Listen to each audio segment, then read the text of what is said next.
Hey, this is Cliff with Conversational Nerd, and this is our live coverage of Wondercon 2015. Now, I know it's not exactly live because you're watching it on YouTube afterward, but hey, somebody has to do editing. And up first is our interview with the Order of the Forge. Hello, and this is Conversational Nerd for Once on Video. I'm Cliff, and I'm here with the creator of the Order of the Forge. Developer. The creator is Don Berdahl, and the writer is Victor Gischler, and illustrated by Tazio Benton. Published by Dark Horse Comics. Oh wow, Dark Horse. Yeah, Mike Richardson. Okay. So can you tell us a little bit about the Order of the Forge?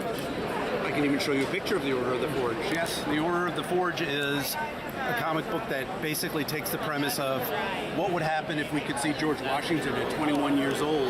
And it turns out he wasn't so much of a patriot, and he wasn't obviously the father of a country. He actually killed for the king. He fights vampire zombies and prevents the world from being taken over by evil-looking things that have been from Norse mythology and Indian totem poles. And he, what happens is he chops down a cherry tree, his father's cherry tree, because his father's kind of a jerk. And in swinging the axe so hard, he accidentally lets the axe fly, and it goes and it knocks into this hidden ancient Indian totem that imbues his axe and him with secret powers. So he becomes a superhero, and then later in the story he becomes befriended with Paul Revere and Ben Franklin. Ben Franklin they find in a, is this, what age group is this podcast?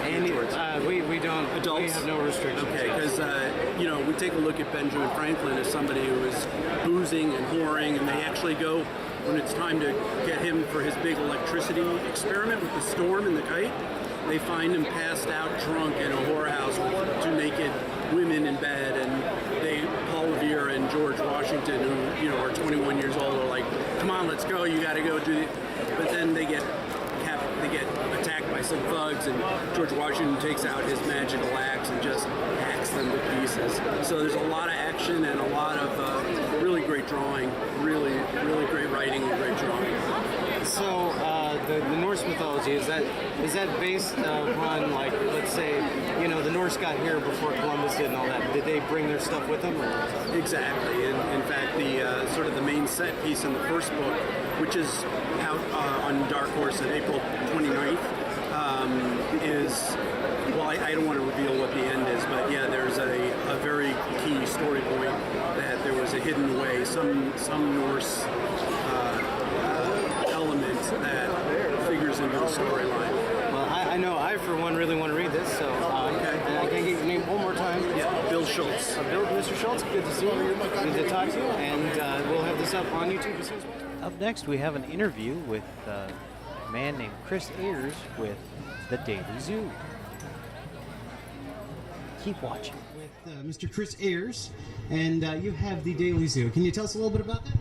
Yeah, the Daily Zoo is my personal art project. I started drawing an animal each day after being treated for leukemia as a way to kind of get my head back on straight and really continue my healing process. I gave myself the goal of drawing an animal a day for a year, but it turned out to be so therapeutic and so much fun that I've kept doing it, and now I just started year 10 a few days ago. Oh, wow, that is awesome. So, 10 years, and are you cancer-free? I'm cancer-free, knock on wood somewhere around here. But yeah, I'm cancer-free, and it'll be 10 years of remission in July. Oh, wow, that is really cool.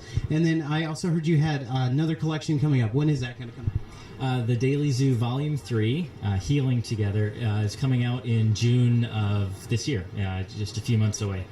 Cool. Well, thank you very much for talking with us, and you have a good rest. Well, until tomorrow, this has been Conversational Nerd, always bag and board your comics.